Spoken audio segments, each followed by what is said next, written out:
வணக்கம். சினி மினிமினி நடிகர் சிவகுமாருடைய 100வது படம் என்னன்னு உங்களுக்கு தெரியுமா? அவர் நடித்த 100வது படம் ரோசாப்பூ ரவிக்கைக்காரி. 100 நாட்கள் ஓடி சாதனை புரிந்த திரைப்படம் இது. இந்த திரைப்படம் ஒரு கன்னட திரைப்படத்தினுடைய தமிழ் வடிவம்.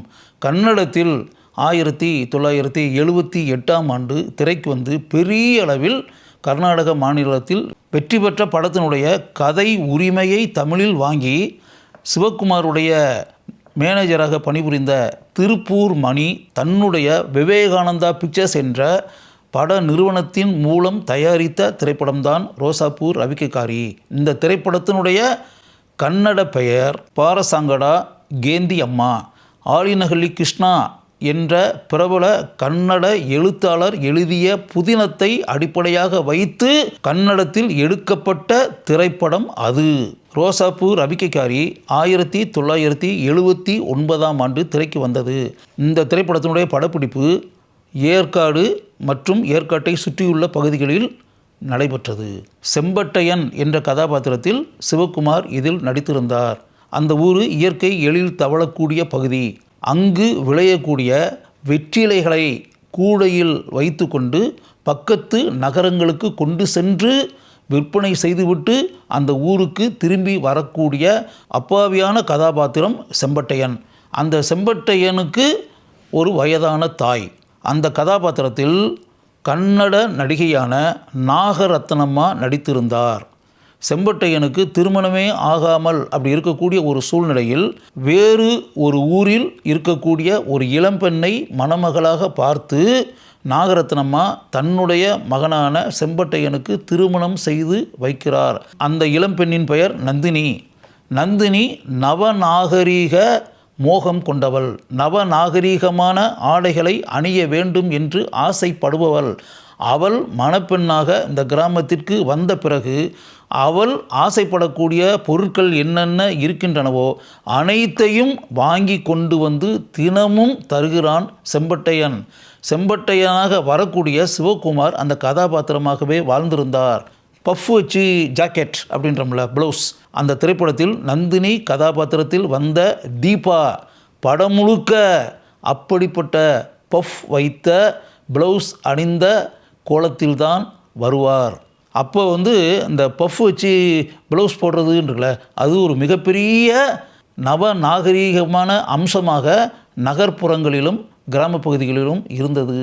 அந்த பெண் அந்த ஊருக்கு வந்த பிறகு அதை பார்த்து பல பெண்கள் அவளைப் போலவே ஆடைகளை அணிய வேண்டும், அவளைப் போலவே பஃப் வைத்த ப்ளவுஸ்களை அணிய வேண்டும் என்ற சூழல் அங்கு உண்டாகி ஆண்கள் எல்லாமே ஏதோ ஒரு வகையில் செம்பட்டையன் தன் மனைவியை மட்டுமல்ல அந்த ஊரையே கெடுத்து கொண்டிருக்கிறான் அப்படின்ற அளவுக்கு கூட தங்களுக்குள் பேசிக்கொள்கின்றனர். இப்படிப்பட்ட நிலையில்தான் ஆட்களை வேலைக்கு அழைத்து செல்ல வேண்டும் என்பதற்காக மாணிக்கம் என்ற அழகான ஒரு இளைஞன் அந்த ஊருக்குள் வருகிறான்.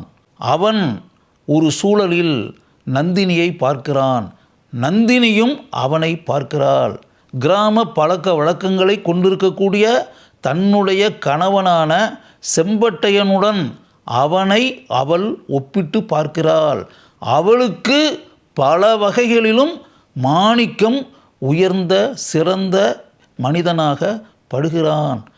அங்கு வந்த மாணிக்கம் எப்படியாவது நந்தினியை கவர வேண்டும், அவளுடைய உடலை அடைய வேண்டும், அவளிடம் சுகத்தை பெற வேண்டும் என்று மனதிற்குள் திட்டமிட்டு அப்படிப்பட்ட அந்த காரியத்தை அவன் செய்து அதில் வெற்றியும் பெறுகிறான்.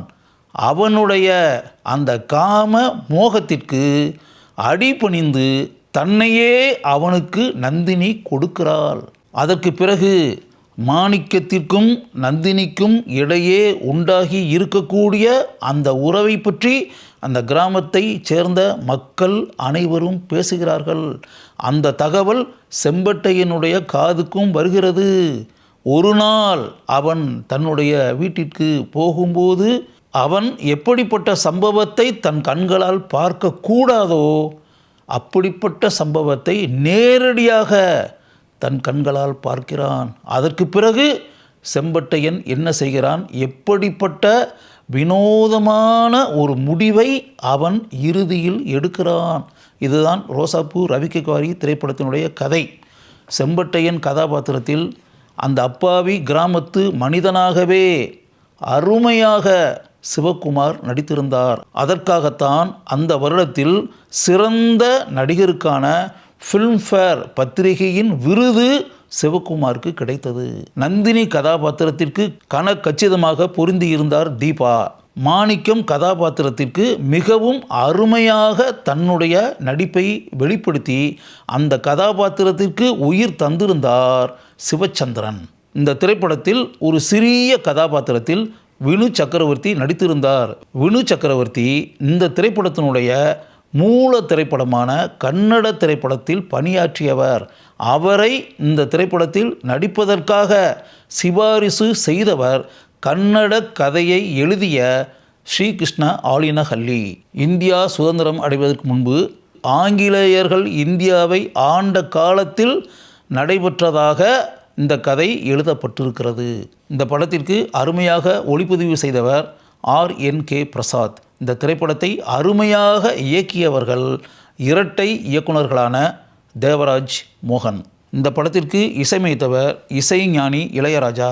இளையராஜா இசையமைப்பில் இடம்பெற்ற அனைத்து பாடல்களுமே மக்களுடைய வரவேற்பை பெரிய அளவில் பெற்றன.